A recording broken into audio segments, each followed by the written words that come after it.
Denny's is closing doors across America quietly but steadily. The company plans to shut down between 70 and 90 restaurants this year on top of nearly 90 that already went dark last year. These aren't new experiments or failed locations. Most have stood for almost 3 decades, each one part of the country's late-night fabric. The signs still glow, the coffee still brews, but the chairs, the ones that once carried trucker students and lonely night owls, now sit empty. Inflation has driven up every plate, every shift, every watt of fluorescent light. Old leases have come due, repairs have piled up, and after-midnight crowds have thinned to a whisper. So Denny's has chosen retreat over resistance, trimming the old to save the living. Inside, you can still hear the soft sizzle of bacon, the clatter of ceramic mugs, the faint hum of the jukebox that never plays loud enough anymore. It feels familiar but different. The menu hasn't changed much, yet the mood has. The old promise of always open is slowly being rewritten to open when possible. Meanwhile, competition has evolved faster than sentiment. Younger diners don't linger, they scroll. Late-night cravings now arrive through delivery apps, not front doors. And while Denny's still serves nearly endless coffee, the world now drinks convenience, not comfort. For franchise owners, the math is unforgiving. Labor costs rise, supply chains wobble, profit margins tighten like belts after breakfast. Each closure becomes a small calculation of survival, another light turned off to keep the rest burning. Still, this isn't just about business math. It's about what's fading with it. The long tables that saw first dates and third shifts, the waitresses who knew your order by heart, the sense that somewhere out there a booth was always waiting for you.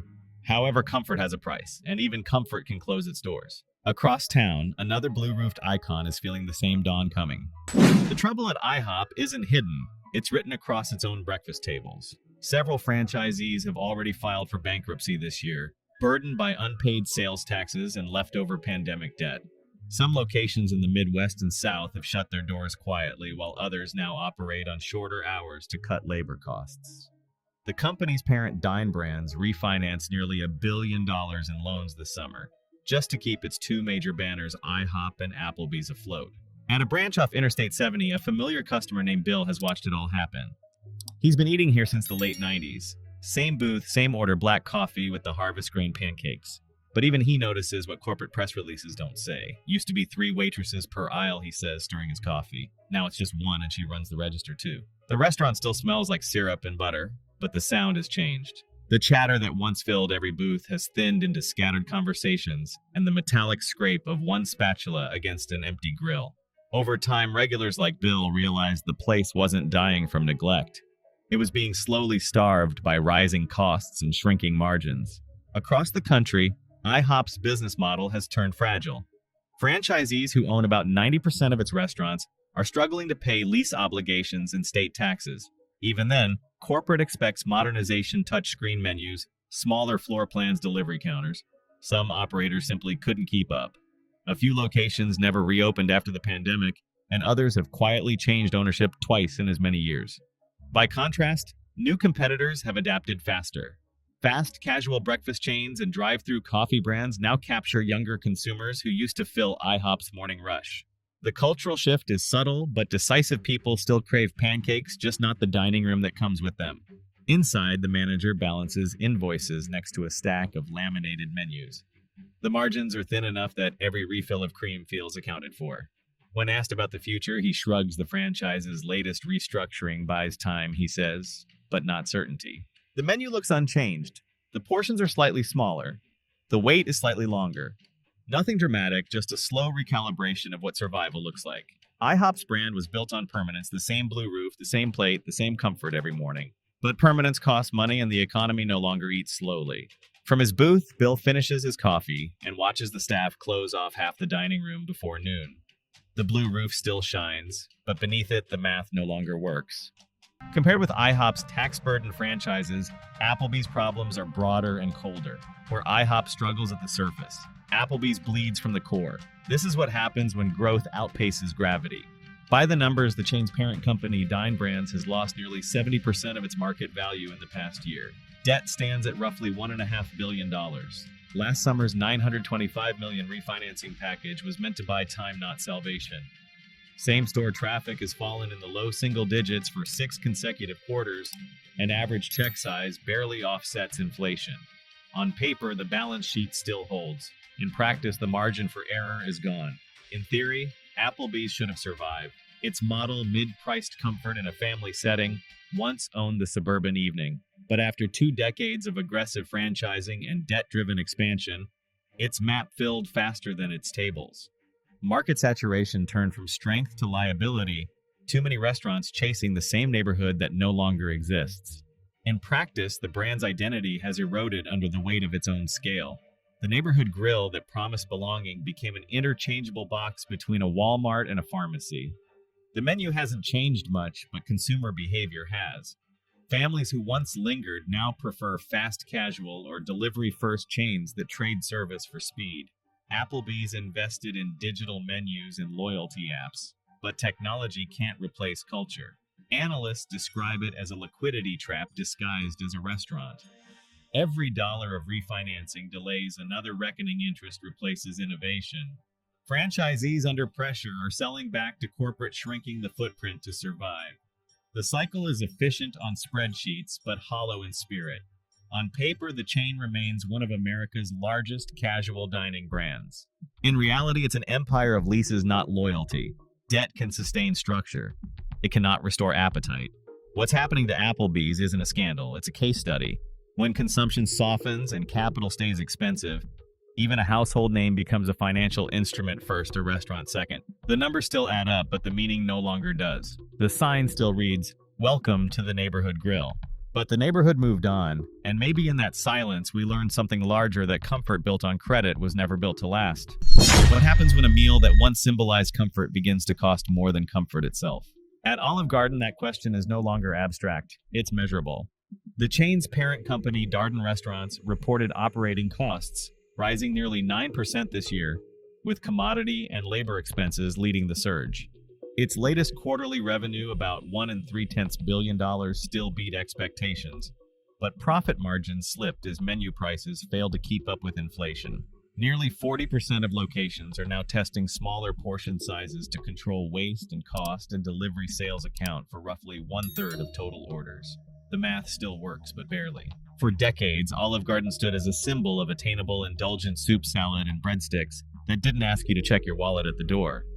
But lately, regulars have started noticing the cracks.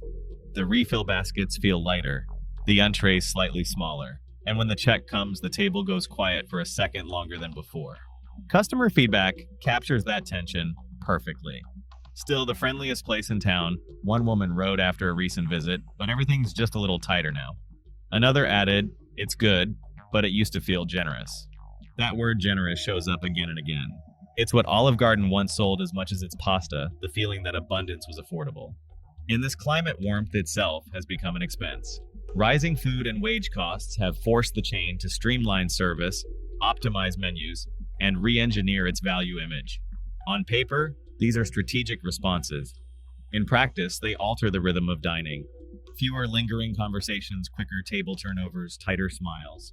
Nothing malicious, just the quiet arithmetic of survival. Yet reviews aren't all grim. Many guests still call it their comfort constant. They praise the attentive servers, the consistency, the family atmosphere that feels unchanged amid chaos. The brand's strength, analysts note, lies in its operational discipline, a model built to endure even when growth slows. But endurance is not the same as ease. Meanwhile, the gap between loyalty and reality widens. Olive Garden remains one of America's most profitable casual dining chains, yet it walks a narrowing line between affection and affordability. Its success now depends not on innovation, but on restraint, knowing how much to give without going broke. And that's the quiet tragedy of modern dining, when even the most welcoming table must count its plates before serving warmth. After dinner, a family of 4 steps into the parking lot, arms full of leftovers. The kids spot a new place across the street, neon bright and buzzing. The father smiles. Maybe next time. The mother looks back at the familiar green sign glowing softly against the dark. Love stayed. The habit couldn't. Once generosity was Red Lobster's entire philosophy. Endless baskets of biscuits, extra butter without asking, shrimp refills that seemed to appear from nowhere. It felt like a brand built on abundance, not arithmetic. The sea as they sold it was infinite.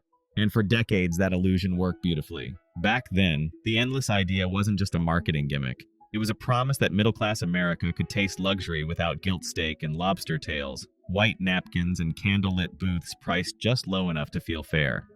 Families came for birthdays, graduations, anniversaries. Even people who couldn't afford fine dining elsewhere could afford to feel special here. Red Lobster didn't sell seafood.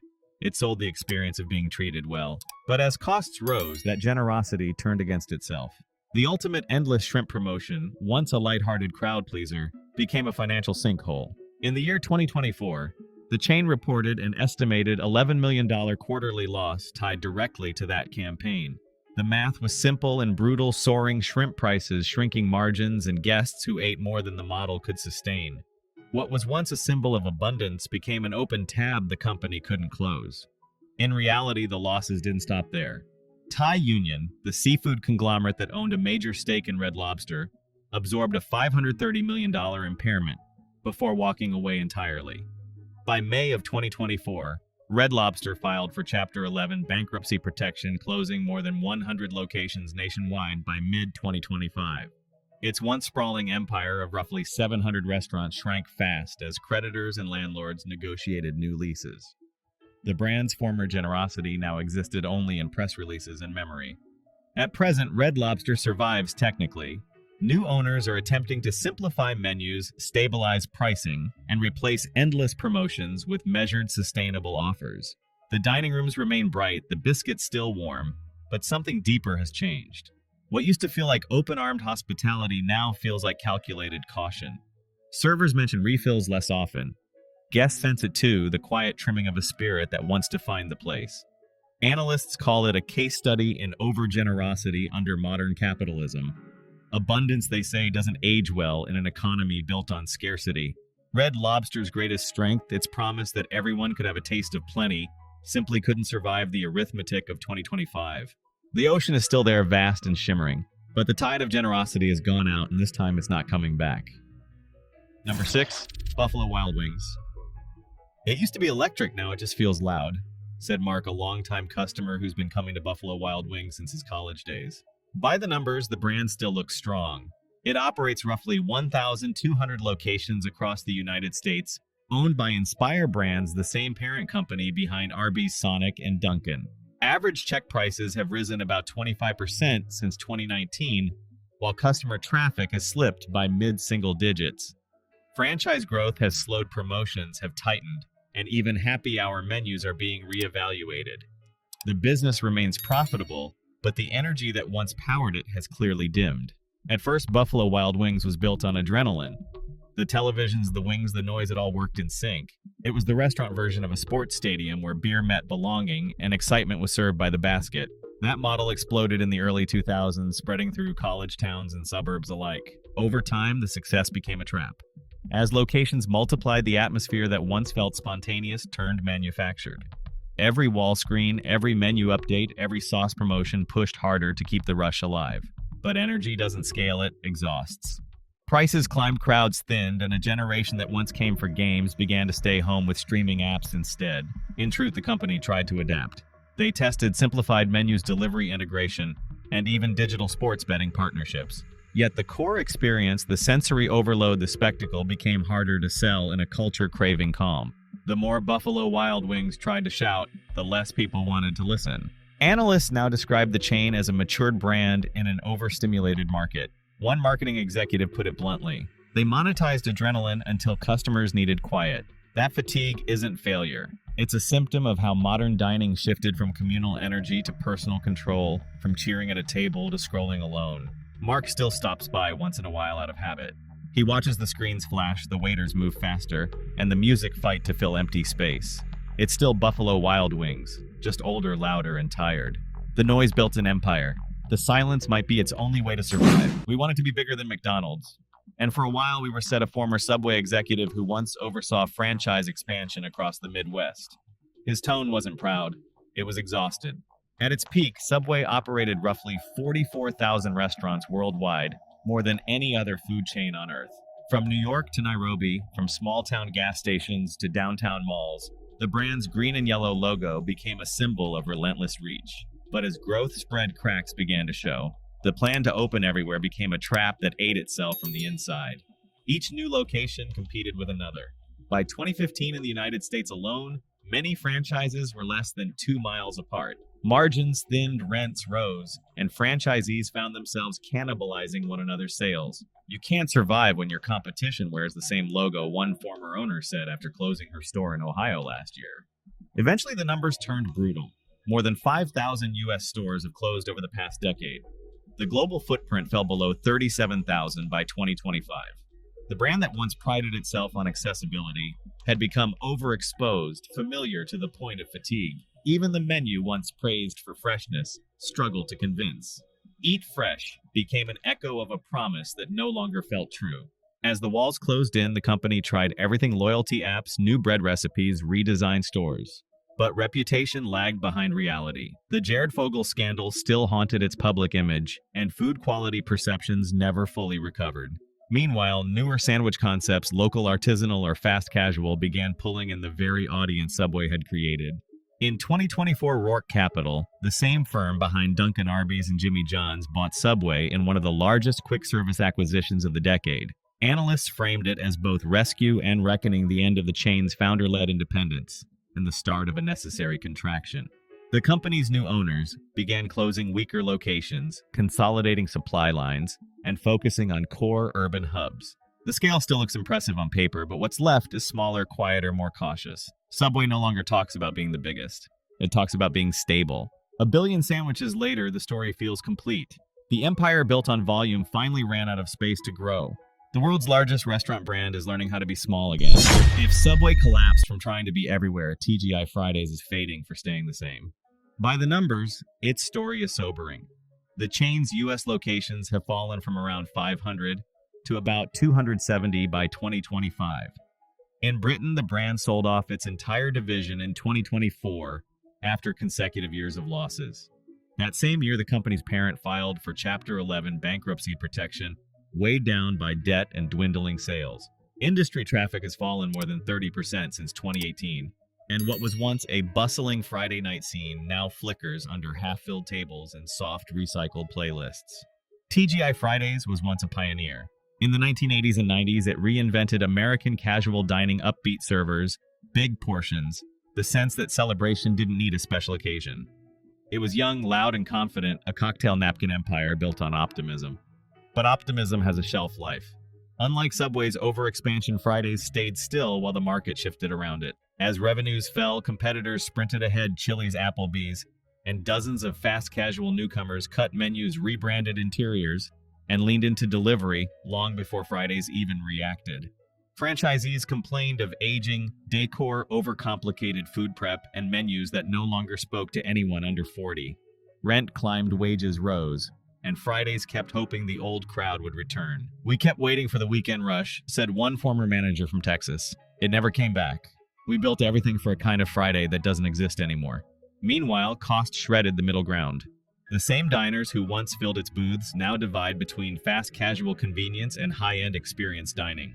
Fridays found itself squeezed too slow for quick service, too ordinary for indulgence. Even limited attempts at reinvention, smaller menus, cocktail revamps, influencer campaigns, barely moved the needle. The problem wasn't the food. It was the feeling. By industry estimates, mid-tier chains like TGI Fridays have seen the steepest erosion since the pandemic, as delivery culture and urban rent spikes stripped away the profit layer that casual dining depended on. "The middle of the market is collapsing," said restaurant analyst Marcus Tate. "You're either fast or special. There's no room left for normal." The company's new strategy sounds more like survival than recovery: fewer locations, tighter menus, and a return to bar-first identity. For a brand once synonymous with noise, that quiet is striking. The neon still glows, but it's lighting a room no one waits for anymore. To end this video, we'll visit Red Robin, a chain that tried to save itself by changing faster than it could breathe. At first, the idea looked smart. After the pandemic slump, Red Robin launched a sweeping reinvention plan: new menus, remodeled interiors, digital systems, and delivery tie-ins all at once. But reinvention has a cost. By 2023, the company reported net losses nearing $60 million, same-store traffic down double digits compared to 2019, and sales slipping another 8% year over year. On paper, it looked like progress. On the floor, it felt like pressure. As the remodels spread, debt rose, and patience thinned. The brand still operates roughly 500 U.S. restaurants, but many now run on leaner crews, one less cook per shift, one fewer server on weekends. New uniforms, brighter walls, faster tablets, but the rhythm never truly caught up. They keep changing the menu, one kitchen worker told a reporter, but not the hours. Inside, the effort shows. Fresh paint glows beneath fluorescent lights, but the booths still carry the scuffs of years past. A family sits near the corner, half their table, cleared the kids, scrolling quietly while the staff rushes by. The fryer hisses louder than the conversations. The place feels both alive and exhausted, like a heart still beating after a marathon. By last quarter, analysts began describing Red Robin as a turnaround case racing its own limits. The company wanted to modernize, streamline, and rebrand for younger audiences, but every fix came with friction. Rising wages, delivery fees, ingredient costs, and loan payments left little room for the optimism that new paint once promised. Change, it turned out, couldn't be scheduled. On a weekday evening, long after the dinner crowd is gone, two employees stack trays in silence. The sound of dishes clattering echoes off the tiled walls. One glances at the clock. Another wipes down a counter that's already clean. The manager steps out, locks the door, and for a moment, the neon reflection in the window looks brighter than the sign itself. No one says it, but the truth hangs in the air. Sometimes the hardest part of saving something isn't what you change, but what you lose along the way. In the hum of the kitchen fans, America's hunger for change still echoes softer now, but still there. Thank you for staying with me until the end. If you've watched all 9 stories, you've seen more than restaurants closing. You've seen a portrait of America in transition. Each flickering sign, each quiet dining room, each tired worker says the same thing: we're living through a time of readjustment. Prices, habits, communities, they're all shifting, trying to find balance again. It's easy to mistake this moment for decline, but history tells us otherwise. America has been here before in the recessions of the 70s, the dot-com crash, the financial crisis, and every storm in between. Each time it stumbled, it crawled, but it learned. The power of this country has never been its perfection, it's been its persistence. Today's empty booths and shrinking menus don't mark the end of anything. They mark the pause before reinvention. Behind every closing store, there's someone planning the next one. Behind every job lost, there's a lesson being rewritten. So as we turn off the neon lights and step out into the quiet, let's remember the United States doesn't stay down for long. It bends, it breaks, it rebuilds, because its strength has never lived in walls or signs, but in the people who keep showing up,